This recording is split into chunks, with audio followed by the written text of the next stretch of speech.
You're listening to 94.4 FM, South City Radio. Your host in Petruzzi, bringing news for the area and around the world, and we've had very many fascinating guests on the show. Today we're going to be looking at it's that time of year again, but we'll be talking about some new traditions at Christmas in the UK. So our guest today is Ferne McCann and Hickey. Welcome to the show. Great to have you on board. Oh, hi. How are you doing? How are you? Yeah, no, all good. Thank you. All good indeed. So, can you give us a bit of an insight into, the new traditions in Britain for Christmas? So yeah, one for all gift cards. They've done some research and found that 74% of people are open to embracing new traditions or guests. And I have to say, I definitely think that I'm part of that 74% because, yes, I am traditional at Christmas. I like to relive all of my favourite childhood Christmas memories. Now I've got children and doing it with them. I would be really open to embracing new traditions. I've got a blended family, so it's blending our Christmas tradition to making it work for both of us. So yeah, I think I'd be up for adding extra dishes to my menu and welcoming unexpected guests if they're by themselves or feeling lonely or they can't go back to their loved ones. So definitely open to embracing new traditions. No, absolutely. It all makes it for more interesting anyway.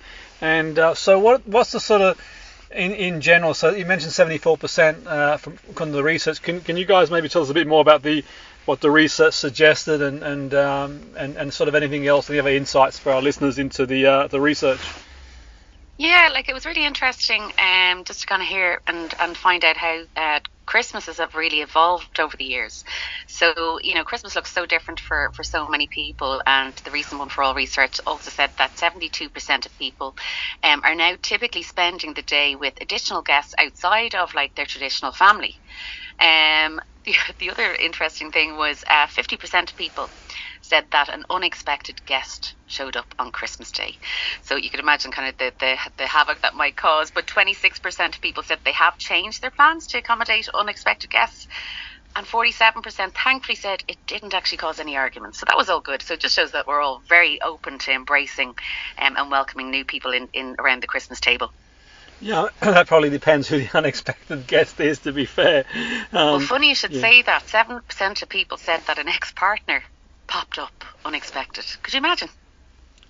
Yeah, I'm not sure if that would work, to be fair, but then again, I suppose you've got to be open to different ideas, that's for sure. And so, I mean, for example, I mentioned the traditional Christmas, if there is such traditional Christmas, I mean, how you mentioned things have changed. I mean, how have things changed? I mean, I suppose the world is a smaller place these days and people sort of travel a lot more and there's more movement. But what are some of the things, does the research give us any insights? What are the changes? I mean, is it just like food, guests, what we get up to on the day itself?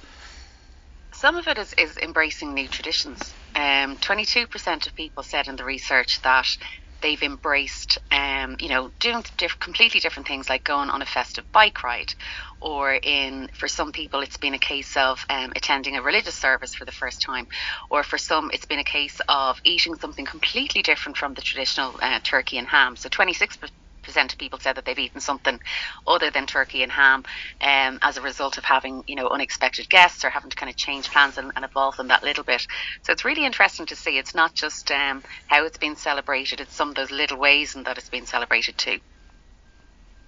No, absolutely. I'm wondering as well, it might be outside the scope of the research, but also in and around Christmas, because for example, say Boxing Day traditionally is about sport, and certainly for me there's nothing I love more than sort of the traditional sort of sporting events on a Boxing Day. But does the scope of the research maybe suggest in and around that time as well, people might be doing things different? I mean, I see these days people are kind of probably, also getting up to all sorts, really, going away. And like you said there, maybe going for like bike rides, walks and that sort of stuff. Does research kind of extend to maybe in and around that time frame, what else people might be doing? Or I think Boxing Day, there are so many different traditions. So I was actually putting it on my social media last year. What are you eating on Boxing Day? Whether it's cold meats, some people like to get a takeaway, some people are having turkey curry, turkey sandwich.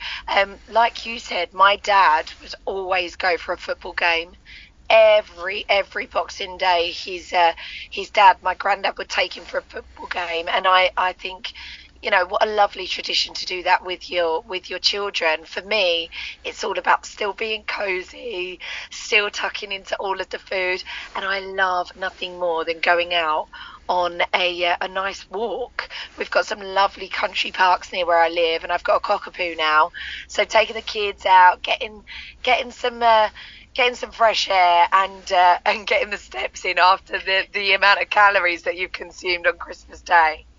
No, absolutely. I agree with the walking and sort of getting that fresh air, and those sort of really nice. You get some nice wintry days as well to get out there and sort of blow the cobwebs, so to speak, for sure, definitely. And if anyone's interested in finding more about the research or what you do as well, can you sort of signpost them anywhere that they can have a look? Absolutely. There's loads more statistics in there, lots to be reading about. If you visit the website oneforall.com/Christmas, it'll give you all the ins and outs as to our findings. No, so I'll definitely check it out myself, and it's always a good idea to see or to get some new ideas, what else other people are doing type thing, and that sort of stuff. But I think, like you said before, I think certainly over the last few years I can sort of relate to sort of changing. The one thing that won't change is the Boxing Day sporting stuff, getting out there and watching games and so on and so forth. So I want to thank you guys for coming on board the show. It's been really interesting and informative. I know that the guests have found that really interesting and informative, and if nothing else, they can sort of go and have a look and see, the details and maybe get a few new ideas for themselves. So thanks again, and have a great day and Christmas yourselves. Thank you. Thank you so much. Thanks for having us. Thank you.